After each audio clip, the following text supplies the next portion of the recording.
अस्सलाम वालेकुम। आज की वीडियो में हम मुख्तलिफ़ चीज़ों के ऊपर बात करेंगे और मल्टीपल चीज़ें, यानी कि इमरान खान साहब ने बचत की, जरताज गुल को कातिल निगाहें नज़र आ गई और उस्मान बुज़दार की शरारतें, आटा बुरान किसने पैदा किया, MQM को जो उन्होंने ब्लैकमेलिंग की थी उनको वो कैसे उनका हक मिला और अब आगे क्या होगा। इसके अलावा KPK में जो तरकई ग्रुप है, जो तरकई ख़ानदान के लोग थे, उन्होंने किस तरह से जो वज़ीर आला है महमूद ख़ान, उनको ब्लैकमेल करने की कोशिश की। सबसे पहले आ जाते हैं कि इमरान खान साहब ने जो कॉन्फ्रेंस में शिरकत की उसमें जो अखराजात आए, $67,000 उन्होंने खर्च किए। इससे कबल देखा जाए तो लाखों डॉलर का ख़र्चा किया आसिफ अली ज़रदारी साहब ने, शायद हकान अब्बासी ने, इवन नवाज शरीफ साहब ने। लेकिन उसके साथ खान साहब ने एक लंच करते हुए टेबल के ऊपर, खाने की टेबल के ऊपर बैठ के ये बात भी कह दी कि उनके जो कुछ दोस्त हैं उनकी मदद से खान साहब ने ये दौरा किया। हालांकि देखा जाए तो आइनी एतबार से और जो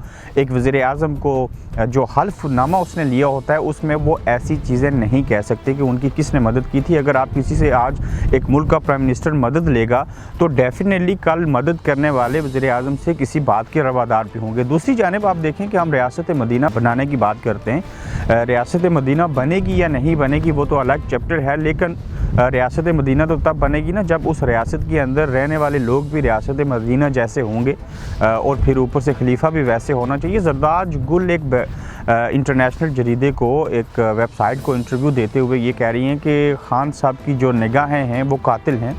एक शादीशुदा खातून को क्या मुल्क के हाकम वक्त के बारे में ये राय देनी चाहिए, इस तरह के कलमात कहने चाहिए? बिल्कुल नहीं कहने चाहिए। और ऊपर से वो मुसलमान भी हैं, कोई गैर मुस्लिम होती तो फिर बात नहीं थी।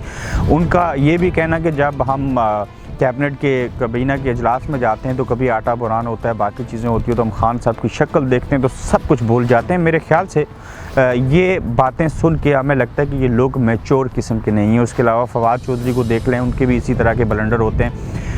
उस्मान बुज़दार की शरारतें क्या हैं कि देखें, उस्मान बुज़दार हम उनको शरीफ इंसान समझते थे। ये जो 20 ग्रुपों का एक प्रेशर ग्रुप उन्होंने MPs का बनाया था पंजाब के अंदर, पहले उन्होंने स्टेटमेंट दी कि हमने ग्रुप बनाया, फिर उसके बाद वही लोग जो थे वो उस्मान बुज़दार साहब से मिले। आज उस्मान बुज़दार से प्राइम मिनिस्टर इमरान खान मिलेंगे और साथ में वो उस 20 बंदू के ग्रुप से भी मुलाकात करेंगे। ये ग्रुप, मैं आपको अंदर की खबर ये बता दूं कि उस्मान बुज़दार साहब ने ये ग्रुप खुद बनाया था। उसकी रीज़न कि JKT जंगीर खान तरीन जो थे वो मुदाखलत कर रहे थे और चीफ सेक्रेटरी और बाकी मामलात उनके ज़रिए चल रहे थे। और ये जो MPs और बाकी लोग और भी हैं पंजाब हुकूमत के अंदर, वो वही हैं जिनको हेलीकॉप्टर से जंगीर तरीन लेके आते थे। एक उनका ग्रुप था। उस्मान बुज़दार चाहते थे कि जंगीर तरीन इस तरह से मुदाखलत ना करें और जंगीर तरीन और उस्मान बुज़दार भी आपस में मिले और 20 लोग जो नाराज़ थे वो ठीक हो गए, उनसे मिले, आपस में बैठे। ये सारा टोपी ड्रामा उस्मान बुज़दार ने खुद से लगवाया था और ख़ुद ही उन लोगों का प्रेशर ग्रुप बनाया और बाद में ख़ुद से मुलाकात की और कहा कि अब वो लोग ठीक हो गए, अब खान साहब से भी मिलेंगे, उनके तफसात ख़त्म हो जाएंगे। बेसिकली हर एक शख्स दूसरे शख्स को ब्लैकमेल कर रहा है। आटा बुरान पैदा हुआ, आप देखें कि खुसरो बख्तियार की फ्लोर की मिल्स हैं।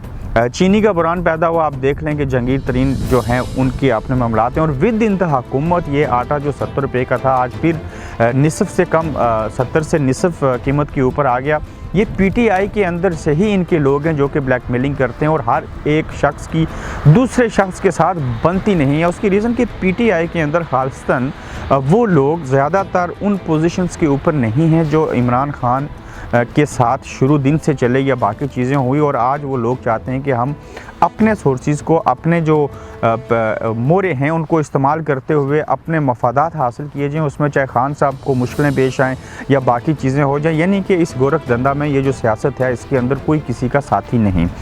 इसके अलावा आपने देखा होगा कि MQM ने सबसे पहले आवाज़ उठाई, उन्होंने वफाकी हुकूमत को ब्लैकमेल किया, इवन इस्तीफ़ा देने की बात हुई, सारे मामलात हुए। और मैंने इससे कबल आपको बताया था कि इनके बल्दियाती इलेक्शन होने कराची में MQM को मेयर का जो 25 अरब रुपये का फ़ंड है वो उनको मिलना चाहिए।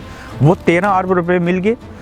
इमरान खान साहब कराची का दौरा भी करेंगे और 12 अरब रुपये मज़ीद भी उनको मिल जाएंगे। यानी कि ये भी एक तरह की ब्लैकमेलिंग थी। वज़ीर आला महमूद ख़ान के हवाले से एक ग्रुप वहाँ पर बना, सीक्रेट मीटिंग्स हुई और वो जो तरकई ख़ानदान के लोग थे वहाँ पे भी जो 20-25 अफराद ने वो चीज़ें की। उनको प्रॉब्लम क्या थी कि महमूद खान जो हैं उन अपने लॉबी को प्रमोट कर रहे हैं और उस तरह की चीज़ें हो रही हैं। और परवेज़ खटक जो थे वो भी महमूद खान के साथ ही शामिल थे। जिस तरह से उस्मान बुज़दार ने ग्रुप बना के अपने अहमियत बनाई और आज इमरान खान वहाँ पे पहुँच रहे हैं। इसी तरह से KPK के अंदर भी इस तरह के मामला चल रहे हैं। ओवरऑल इन सारी चीज़ों को देखा जाए तो इसके लिए एक ही लफ्ज़ मेरे ज़ुबान में आता है कि वो है ब्लैकमेलिंग की सियासत। अपने मफादात को हासिल करने के लिए दूसरों को ब्लैकमेल करो, फिर बाकी चीज़ों के ऊपर डील कर ली जाए। इमरान खान साहब किस तरह से आगे हुकूमत को लेके चलेंगे, इन मामलात से कैसे निकलेंगे, लेकिन अभी तक तो वो निकलते हुए दिखाई दे रहे हैं। लेकिन विद इन द PTI और हुकूमत के अंदर से जिस तरह के बयानात, जिस तरह के हादसात और बाकी चीज़ें हो रही हैं, अगर यही हाल आने वाले दिनों और आने वाले महीनों और सालों में भी ये असर रहा तो मेरे ख्याल से एक दिन जो लोगों की परसेप्शंस है कि खान साहब करप्ट भी नहीं है, वो अच्छे हैं, दयानतदार हैं, सारा कुछ है। खान साहब ने ज़ाती तौर पे कोई ब्लंडर किया या ना किया, लेकिन अवामी सतह के ऊपर जो उनके लोग जिस तरह से ये हरकतें कर रहे हैं, अगले इस दौरे हुकूमत में उनके यही कारनामे रहे तो अवाम की परसेप्शंस जो हैं वो खान साहब के हवाले से भी बदल जाएंगी। अब ये कब तक सिलसिला चलेगा, किसकी कहाँ पे मुदाखलत होती है विद इन द गवर्नमेंट, बेशुमार पहलू ऐसे हैं जिनको ठीक होने की ज़रूरत है। इसके अलावा नून लीग के अंदर आप देखेंगे 3 तरह के ग्रुप हैं। एक इस्टेब्लिशमेंट प्रो बन चुका, एक शहबाज शरीफ साहब के साथ और चौधरी निसार के साथ, तीसरा ग्रुप मैं इसलिए कहता हूँ कि नवाज शरीफ और मरियम प्रो ग्रुप है। आप देख लें कि वो कोई बड़े लीडर जो मेन रहनुमा है नून लीग के, वो प्रेस कॉन्फ्रेंसें नहीं करते, उनकी ट्वीट्स उस तरह से नहीं आती। वो आपस में लगे हुए हैं कि हम किस तरफ जाएं, क्या चीज़ होगी और हम अपने मुस्तकबिल का किस तरह से फ़ैसला करें।